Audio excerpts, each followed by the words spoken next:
Баршаларыңызға қайырлы күн. Сіздермен бірге Мадина. Каналыма қош келдіңіздер. Бүгін сіздермен бірге винегрет салатын дайындайтын боламыз. Ең алдымен қызылша, картоп, сәбізді суға қайнатып пісіріп аламыз. Піскен қызылша, сәбіз картоптарымызды кубиктап турайтын боламыз.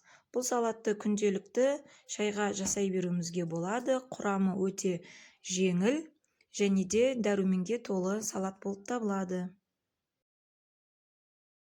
Әсіресе бұл салатты гемоглобин төмендеген кезде, яғни анемия кезінде жеген өте пайдалы.